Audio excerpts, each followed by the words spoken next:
안녕하십니까. 새생명교회 수요 예배에 함께 말씀을 나눕니다. 오늘은 수요일 날 2월 28일 수요일 저녁입니다. 2024년 들어오면서 한 가지 주제로 계속해서 말씀을 이어왔습니다. 그 큰 주제는 길을 여신 하나님, 하나님께서 우리들의 길을 열어주십니다.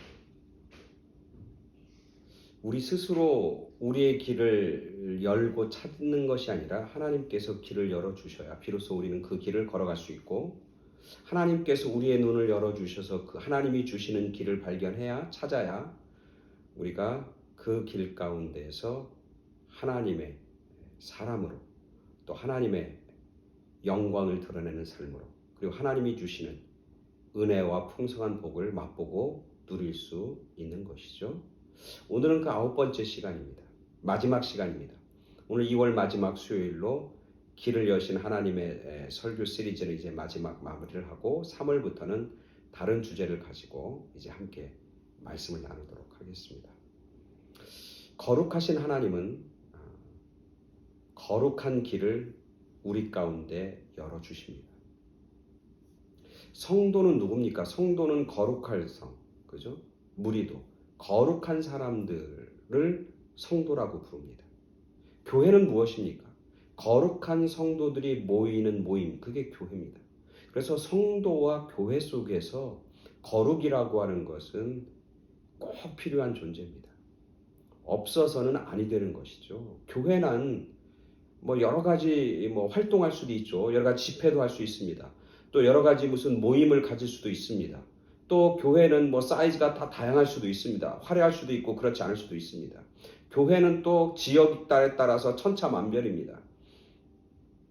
그리고 교회는 여러 가지 모임이나 성경 공부반과 스몰 그룹이 많이 있기도 하고 없기도 합니다. 그러나 그것과 상관없이 그 교회 안에 거룩이 빠지면 교회가 아닙니다. 거룩을 잃어버리면 더 이상 교회로서의 존재 가치와 사명을 상실하게 되는 거죠. 그래서 교회에서는 그 교회의 건물의 크기나 그 교회의 화려함, 그 교회가 얼마나 크냐 이것과 상관없이 그 교회에 거룩이 있는가, 그 성도가 얼마나 교회를 열심히 다니고 많이 다니고 그 사람이 교회에서 어떤 직분을 가지고 있고 그 사람이 교회에서 얼마나 많이 헌신하고 그가 가지고 있는 비중이 교회에서 얼마나 크냐, 그것과 상관없이 그 사람에게 거룩한 것이 있느냐에 따라 그 사람이 하나님 앞에 온전한 성도일 수도 있고 아닐 수도 있고, 그 교회가 하나님 앞에 정말 칭찬받는 교회일 수도 있고 버림받는 모임일 수도 있다는 겁니다. 그것의 바로미터, 측량할 수 있는 기준이 바로 거룩이라고 하는 것이죠.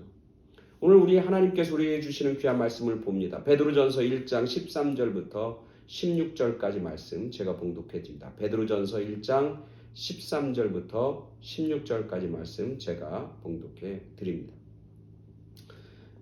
그러므로 너희 마음의 허리를 동이고 근신하여 예수 그리스도께서 나타나실 때 너희에게 가져다 주실 은혜를 온전히 바랄지어다. 너희가 순종하는 자식처럼 전에 알지 못할 때에 따르던 어떤 사욕을 본받지 말고 오직 너희를 부르신 거룩한 이처럼 너희도 모든 행실에 거룩한 자가 되라. 기록하였으되 내가 거룩하니 너희도 거룩할지어다 하셨느니라. 아멘. 오늘 하나님이 베드로라고 하는 사도를 통해서 우리들에게 전해주신 말씀입니다. 그것의 마지막 말씀은 이겁니다. 내가 거룩하니 너희도 거룩할지어다. 거룩이란 게 뭘까 생각합니다. 거룩이라고 하는 말의 원래 의미는 구별된다라는 뜻입니다. 그 사람이 거룩하다라고 하는 것은 그 사람은 구별된다라고 하는 겁니다. 구별되는 사람, 구별되는 힘, 구별되는 요소를 간직한 것, 그것을 거룩이라고 그렇게 부릅니다. 그래서 성도가 거룩해야 된다고 하는 것은 세상에서부터 뭔가 좋은 의미로, 긍정적인 의미로 다르다라고 하는 겁니다. 뭔가 달라, 저 사람들은. 안디옥에서 처음 신앙생활했던 교인들, 그 교인들의 모습을 보면서 주변에 있는 세상 사람들, 저 사람들 참 달라. 저 사람들 참 구별돼. 우리와 좀 구별되는 사람들이야. 저 사람들은 그리스도에게 속한 사람들이야. 그래서 그들이 얻은 별명이 뭐냐면 그리스도인이라고 하는 별명을 얻게 되는 거고, 오늘 예수를 믿는 사람들을 크리스찬이라고 부르는 이유인 것입니다. 그것의 핵심은 뭐냐면 구별에 있다라고 하는 거죠. 그래서 거룩은 구별, 긍정적 의미로 다르다, 구별된다라고 하는 의미죠. 오늘 성경에 보니까 하나님 뭐라고? 내가 거룩하니 너희도 거룩하라. 맞습니다. 하나님은 거룩합니다. 왜냐하면 하나님은 구별돼요. 다릅니다. 세상과 다르고 물질 세계와 다르고 구별되는 분, 그분이 하나님입니다. 무엇보다 구별되는 것은 다른 많은 신들 가운데서 완전히 다른 모습, 구별된 모습을 가지고 있는 게 하나님입니다. 다른 많은 신들도 어느 정도의 파워가 있지만 하나님만큼 전능하신 분이 누가 있습니까? 다른 신들도 어느 정도 역사도 하고 어떤 기적도 베풀지만 하나님만큼 천지를 창조하신 신이 어디 있습니까? 완전히 구별되는 것이죠. 다른 신들도 사람에 대해서, 인간에 대해서 자비와 어떤 사랑을 하지만 하나님만큼 인간들을 사랑하는 신들이 어디 있습니까? 완전히 구별되는 것이죠. 많은 신들 가운데서 인간을 위해서 죽은 신은 하나님밖에 없어요. 모든 신들과 모든 종교들은 뭐냐면 인간이 희생하고 인간이 신을 위해서 죽어야 하는 거예요. 그러나 우리가 믿는 하나님은 어떤 하나님? 죄 많은 나를 위해서, 죄인된 우리를 위해서 자기의 독생자들, 자기의 생명까지 십자가에 달려 죽으면서까지 우리 한 사람 한 사람을 사랑해 주신 분, 그분이 하나님 아닙니까? 그래서 하나님은 구별되는, 그의 사랑이 구별되고 그가 하나님의 백성들, 자기가 택한 사람들을 사랑하는 방법이 구별되는, 그래서 하나님은 거룩한 분이에요. 맞아요. 완전히 구별돼요. 차이가 나는 겁니다. 근데 오늘 말씀 뭐라고 하냐면 내가 거룩하니 너희도 거룩하라. 여기서 너희는 누굽니까? 하나님을 믿는 사람들이죠. 오늘날로 얘기하면 저와 여러분들이죠. 근데 하나님은 거룩한 건 맞는데 내가 거룩하니 너희도 거룩하라. 우리가 과연 하나님처럼 거룩할 수 있을까? 하나님은 거룩한 분 맞는데 내가 하나님처럼 그 거룩을 간직하고 살 수 있을까? 이게 어떻게 가능한가는 거예요. 우리가 하나님처럼 될 수 없잖아요. 또 하나님처럼 된다고 하는 게 말이 안 되잖아요. 또 하나님처럼 된다고 하는 건 교만이잖아요. 우리가 하나님처럼 된다고 하는 것, 그것은 이단이잖아요. 우리가 하나님처럼 된다고 말하는 것 자체가 말이 안 되는 거잖아요. 그건 하나님 앞에 모독이고, 그리고 하나님 앞에 교만이고, 그건 하나님 앞에 가장 큰 우상 숭배의 죄잖아요. 근데 오늘 하나님은 내가 거룩하니 너희도 거룩해야 돼 라고 하나님은 말씀하시고 명령하시고 요구하고 계신 거예요. 그럼 우리는 하나님이 거룩하니 너희도 거룩하라고 하는 그 말씀을 어떻게 받아들일까? 저는 이 말씀을 묵상하면서 하나님이 이 말씀을 우리에게 해주시니까 너가 하나님처럼 되라라고 하는 말이 아니라 내가 거룩하니 그 거룩의 요소가, 그 거룩의 아름다운 빛이 너희 가운데 남아있어야 되고 나를 닮은 모습이 너희 가운데 존재해야 된다라고 하는 말씀으로 받아들입니다. 우리가 똑같이 하나님처럼 될 수 없지만 하나님의 거룩을 우리는 닮아가는 사람이고 그 거룩의 요소가 우리 가운데 존재해야 되는 거예요. 우리가 하나님을 믿는다면, 하나님을 아버지라고 부른다면 하나님의 DNA가 오늘 아들인 우리들에게 남아있는데 그 하나님의 DNA 중에 가장 중요한 게 뭐냐면 거룩이라고 하는 DNA인데 그 DNA가 하나님의 자녀인, 하나님의 백성인 우리에게 그 DNA가 남아있어야 된다는 거죠. 그래서 우리는 세상 속에서 구별된 존재입니다. 구별돼야 합니다. 내가 하나님을 믿는다고 하는 것, 내가 하나님 믿습니다, 내가 하나님을 아버지라고 부릅니다라고 하는 그 말 속에는 나는 세상 사람들과 동일하지 않습니다 라고 하는 것이 전제되어 있어요. 오늘날 교회와 크리스천들이 세상 사람들로부터 손가락질을 받고 지탄을 받는 이유는 바로 여기에 있는 거예요. 뭔가 교회 다니고 뭔가 대단한 것 같은데 사는 거 보니까, 행동하는 거 보니까, 말하는 거 보니까 우리와 별반 다를 게 없는 거예요. 그러니까 세상 사람들은 교회와 성도들에게 너희는 가짜라고, 너희가 믿는 게 무슨 의미가 있냐고, 너희가 무슨 영향력 있냐고 그렇게 손가락질하고 모독을 하는 거예요. 다른 얘기로 하면 오늘 세상은 교회와 성도들에게 뭘 기대하냐면 자신들과 다른 모습을 기대하고 있는 거예요. 자신들과 다른 거룩한 모습을, 거룩한 빛을 비춰주길 원하는 거예요. 그래서 자기들에게도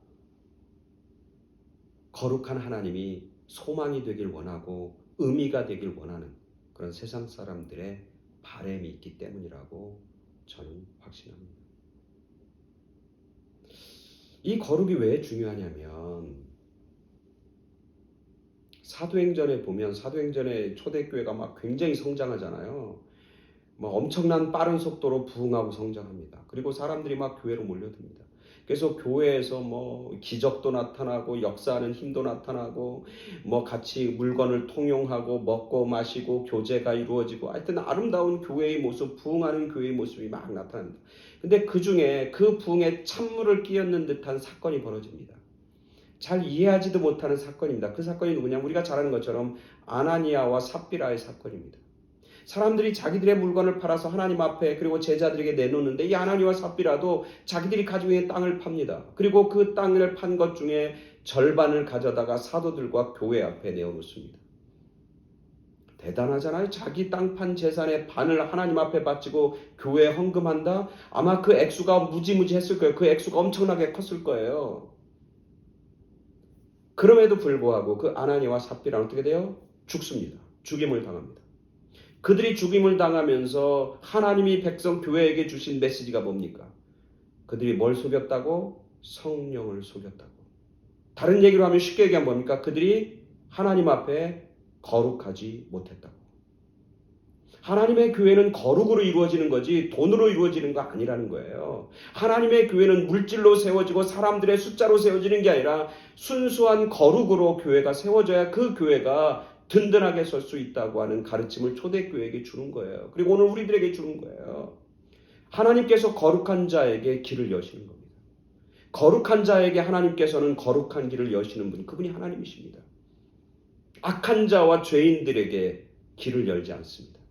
아마 그들에게 길을 여는 길은 사는 길이 아니라 죽는 길일 겁니다. 멸망의 길일 겁니다. 심판의 길일 겁니다. 그러나 거룩한 자에게는 하나님께서 생명의 길을 열어주십니다.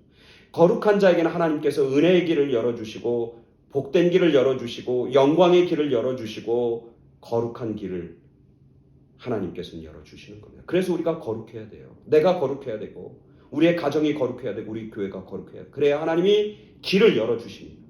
그리고 그 길은 우리에게 생명이고 기쁨이고 축복의 길이 되는 것이죠.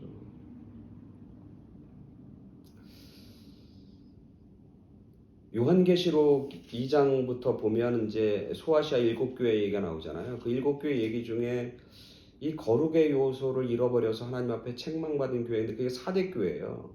사대교회에 대해서 하나님은 이렇게 얘기합니다. 뭐라면 이렇게 얘기해요. 내가 너의 행위를 아노니 내가 살았다 하는 이름은 가졌으나 실상은 죽은 자로다. 살아있는 것 같아. 사대교회가. 사대교회는 굉장히 화려한 교회예요. 물질적인 풍요가 넘치는 교회였어요. 그리고 여러 가지 교회들의 행사들도 많았던 그런 교회예요. 소위 말하면 이렇게 겉으로 볼 때는 굉장히 액티브한 교회였고 막 부흥하는 교회였고 뭔가 많은 일들로 북적북적한 그런 교회였어요. 근데 하나님이 하시는 메시지는 뭐냐면 너희는 살아있는 이름은 같고 살아있는 것 같으나 실상은 죽었다. 그 이유가 뭡니까? 이렇게 얘기해요. 너는 일깨어 그 남은 바 죽게 된 것을 굳게 하라. 내 하나님 앞에 내 행위에 온전한 것을 찾지 못하였노니. 내가 하나님 앞에 뭐 했다? 한마디로 하면 온전한 행위를 하지 못. 다른 얘기로 하면 너희가 하나님 앞에 거룩하지 못했다. 그렇게 책망하고 말씀하고 있는 것이죠. 그래서 오늘 우리들 그리고 우리의 교회가 성도, 거룩한 사람들의 모임이라고 하는 이 아이덴티티, 이 정체성을 우리가 붙잡아야 돼요. 세상의 다른 그 어떤 것보다 이 거룩함을 우리가 귀하게 여기고 붙잡고 살아가야 하는 것이죠.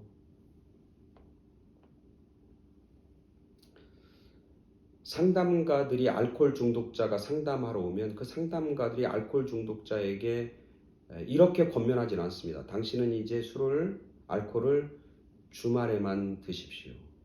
당신은 지금 술의 양을 요만큼만 제한하십시오. 이렇게 상담가가 알코올 중독자에게 상담하지 않습니다. 뭐라고 그래요? 당장 끊고 당장 그만두라고 그렇게 얘기합니다.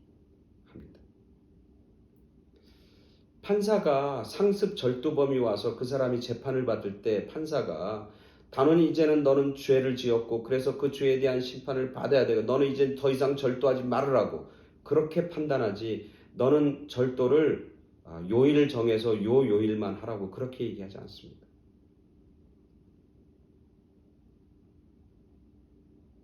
오늘 우리들이 살아가는 우리들의 성결함, 거룩한 모습은 세상의 그 어떤 모습들과 섞이거나 타협할 수 없다라고 하는 것이죠. 그래서 성경에서 뭐냐면 죄는 그 모양이라도 버리고 잘라내라.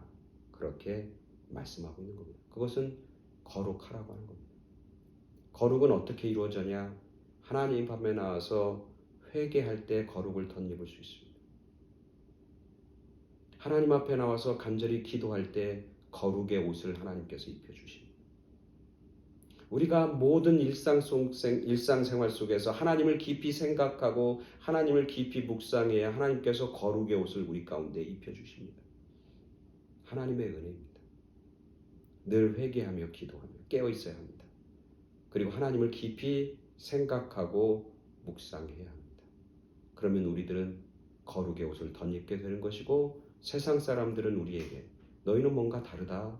너희들이 말하는 것, 너희들이 행동하는 것, 너희들이 생각하는 것이 우리와 같지 않다. 그러면서 우리에게 존귀함을 줄 뿐만 아니라 우리의 선한 영향력이 세상 가운데 힘을, 능력을 얻게 되는 것이죠. 우리 모두가 거룩의 옷을 덧입어서 그 거룩한 사람들에게 길을 열어주시는 그런 하나님의 은혜와 복을 마음껏 누리는 그리고 거룩함을 덧입어서 세상 가운데 살아있는 영적 파워, 선한 영향력을 끼치는 그런 능력의 사람, 승리의 사람으로 살아가는 그런 저와 여러분 모두가 되길 간절히 축원합니다.